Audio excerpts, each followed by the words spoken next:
अक्सर आपने सुना होगा कि चंद्रमा की 16 कलाएं होती हैं। भगवान विष्णु के सभी अवतारों में भगवान श्री कृष्ण श्रेष्ठ अवतार थे, क्योंकि उन्होंने गुरु सांदीपनी से इन सभी 16 कलाओं को सीखा था। क्या होती है 16 कलाएं, जानिए इस वीडियो के माध्यम से। सामान्य शाब्दिक अर्थ के रूप में देखा जाए तो कला एक विशेष प्रकार का गुण मानी जाती है, यानी सामान्य से हटकर सोचना, समझना या काम करना। भगवान विष्णु ने जितने भी अवतार लिए सभी में कुछ न कुछ खासियत थी, और वे खासियत उनकी कला ही थी। जैसे भगवान राम को 12 कलाओं का ज्ञान था। साधारण मनुष्य में 5 कलाएं और श्रेष्ठ मनुष्य में 8 कलाएं होती हैं। अगर आपके मन में भी यह सवाल है कि ये 16 कलाएं कौन सी होती हैं? श्री संपदा, जिसके पास भी श्रीकला या संपदा होगी वह धनी होगा। धनी होने का अर्थ सिर्फ पैसा व पूंजी जोड़ने से नहीं है, बल्कि मन, वचन व कर्म से धनी होना चाहिए।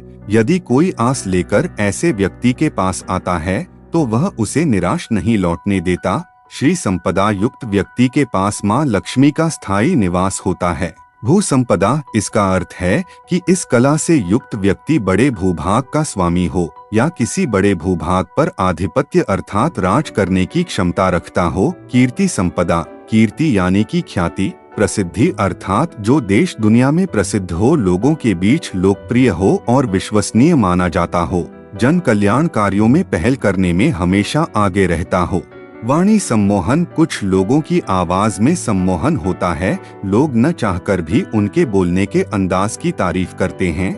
ऐसे लोग वाणी कला युक्त होते हैं। इन पर मां सरस्वती की विशेष कृपा होती है।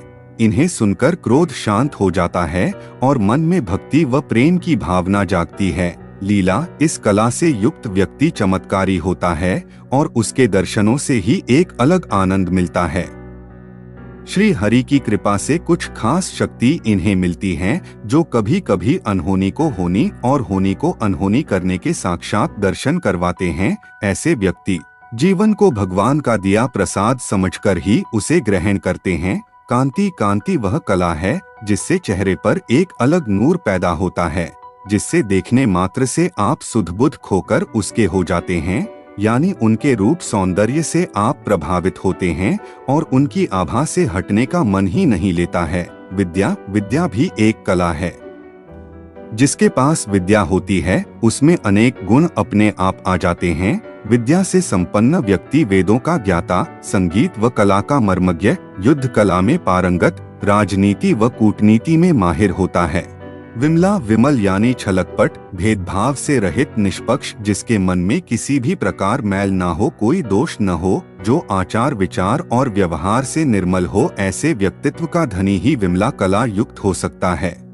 उत्कर्षणी शक्ति, उत्कर्षणी का अर्थ है प्रेरित करने क्षमता, जो लोगों को अकर्मण्यता से कर्मण्यता का संदेश दे सके, जो लोगों को उनका लक्ष्य पाने के लिए प्रोत्साहित कर सके, किसी विशेष लक्ष्य को भेदने के लिए उचित मार्गदर्शन कर उसे वह लक्ष्य हासिल करने के लिए प्रेरित कर सके। जिस प्रकार भगवान श्री कृष्ण ने युद्ध भूमि में हथियार डाल चुके अर्जुन को गीतोपदेश से प्रेरित किया।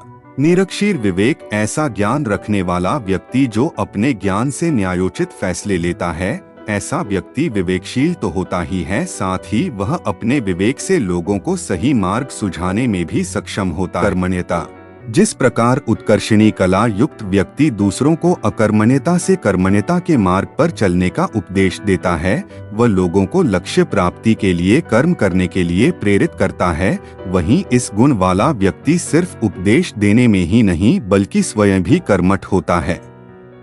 योग शक्ति, योग भी एक कला है। योग का साधारण शब्दों में अर्थ है जोड़ना। यहाँ पर इसका आध्यात्मिक अर्थ आत्मा को परमात्मा से जोड़ने के लिए भी है। ऐसे व्यक्ति बेहद आकर्षक होते हैं और अपनी इस कला से ही वे दूसरों के मन पर राज करते हैं। विनय, इसका अभिप्राय है विनयशीलता, यानी जिसे अह का भाव छूता भी न हो, जिसके पास चाहे कितना ही ज्ञान हो, चाहे वह कितना भी धनवान हो, बलवान हो, मगर अहंकार उसके पास न फटके। शालीनता से व्यवहार करने वाला व्यक्ति इस कला में पारंगत हो सकता है।